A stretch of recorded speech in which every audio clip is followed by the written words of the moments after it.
Dana Bash from CNN was on a podcast and openly admitted that the ABC moderators and ABC as a whole rigged the debate against Donald Trump. Here's that clip. We decided just to be traditional. And like you said, you can make an argument for an hour on either side of that. And ABC made a different choice. Yeah. They decided that clearly, and I was not in their meetings and I haven't talked to them since, but it seems as an observer that they made a decision that Donald Trump is a unique character in American politics and he uniquely lies.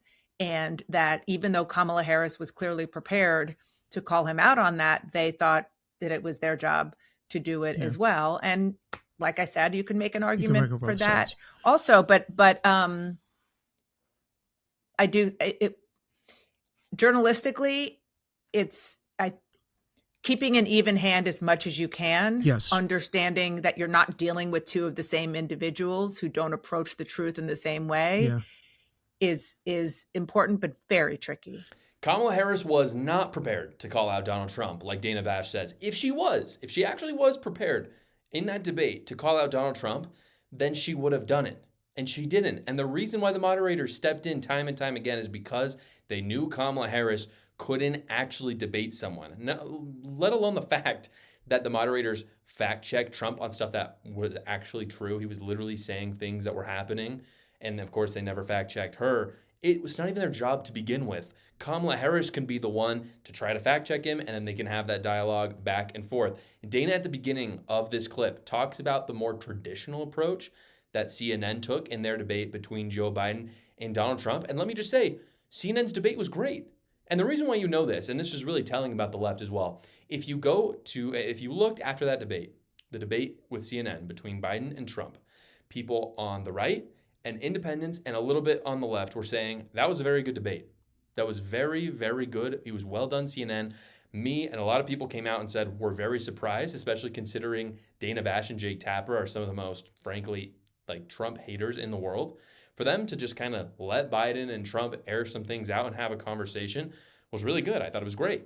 But here's what's telling about the left. The left flipped out. They called CNN threats to democracy. They called for boycotts of CNN. They called for CNN to essentially just be blacklisted. And they basically said that they betrayed journalism. And that shows you where the left is at, because essentially letting someone on stage, who are, by the way, going to be the president of the freaking United States, the most powerful person in the world, CNN made the decision to just let them talk. If people just talk, it is the biggest threat to the left ever. That's why they freaked out when CNN allowed them to do it. And by the way, this is coming from someone who doesn't think that Donald Trump even did that well in that debate against Joe Biden, I really don't even think he did that good. It's just that Joe Biden did so horrible that was the story of the day. Biden did horribly. And I cannot understand this other type of debate that ABC went with, where there isn't an audience. That's one side of it. There's no audience, and the moderators get to fact check you, because the whole point of a debate, there's kind of two real points to a debate. The first is accessibility, which means a live audience should be there. You should have people who are undecided from the community there to actually meet the candidates, see them face to face. ABC didn't want to do that. The other side of it, of course, is you want to see those people not only give their vision, but you also want to see how they do against an opponent. And when it's a 3v1, you lose that completely. They lost it in this debate. It was not a 1v1 like people wanted to say. It was a 3v1. And Dana Bash says right there that ABC went into that debate planning on it being a 3v1. And that's not surprising, right? We know that. We know that ABC would have done that. Frankly, I've talked about it at length, but Trump should have been prepared for that from the very beginning. That's not the surprising part. The surprising part is that Dana Bash came out and just said it. Because if you look at what most leftists are saying, they're saying, oh no, the debate was fair. We're happy that ABC fact-checked Donald Trump. But what Dana Bash is saying is from the beginning, the moderators knew that they had to treat Donald Trump differently than Kamala Harris. So that's what's surprising. It's surprising to hear just how out loud they are on the left about this. They're unapologetic. They don't even need to hide in the shadows. So right now, the latest propaganda is that Trump won't debate Kamala Harris. If you look online, that's what everybody on the left is saying. That's what all the media outlets are saying. They're saying that Donald Trump is a wuss and that he won't debate Kamala Harris. Well, here's what's actually happening surrounding the debates. Kamala Harris has called for a debate again with CNN, a friendly news organization. Donald Trump has called for a debate with Fox News, and neither wanted to go to either. Honestly, fair enough. Neither wanted to go into hostile territory. Turning the other's offer down is honestly good politics, I think, from both sides, because these debates don't matter unless something really awful happens. So if you do really well in the debate, honestly, most people don't talk about it. It doesn't have any effect on the polls. I did a recent episode where I talked about how the polls didn't change at all from the debate between Kamala Harris and Donald Trump. But if something really, really bad happens to you, like Biden perishing live on stage, then it could sink your presidency. And so is the debate going to matter? 99% of the time, no. But there is like that 1 to 5% chance that you could do something really bad. So why risk it, especially if you're going into hostile territory? And I'm honestly talking about this from the point of view of the Trump team or the Kamala Harris team. So it probably doesn't matter if they debate it again anyway. But you do want to minimize the small chance of something bad happening. It's just astounding, guys, again, to hear how open Dana Bash is about how they purposefully gave Kamala Harris an easier time.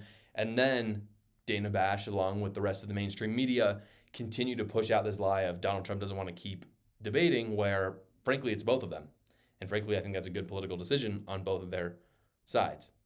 But here's what it means. If Dana Bash is being so open about all of this, if she's just straight up telling you ABC is corrupt from the beginning and they wanted to give Kamala Harris an easier time and treat Donald Trump differently, it means a few things. And what it means is that they think that you're stupid. They're counting on the fact that you're an idiot and that they can just, the game is up. They literally think that they have this in the bag. That's why they're being so open about it. It's honestly braggy at this point. They're just coming out saying there's nothing conservatives can do about it. And it means Republicans have to work on their turnout game more than ever before. I've talked about it so many times on the show. It's not, this race is, and races rarely are, but this race especially, it's just not about persuasion. I hate to say that. I love persuading. I love the work that a lot of people do where they go on college campuses or they go on the street and they try to persuade people. It's great. But it's actually, this race has nothing to do with that. It's all about turnout. If anyone out there is in the club of, oh, the polls are all wrong and there's no way that many people could vote for Kamala Harris, I want you, just to be really clear about this, if you're that person, I want you to be as far away from Republican leadership and influencing your family and friends as possible. As far away as possible. Because, guys, that is the wrong mentality. We do not need cheerleaders right now. I hate to tell you this. I really hate to tell you this.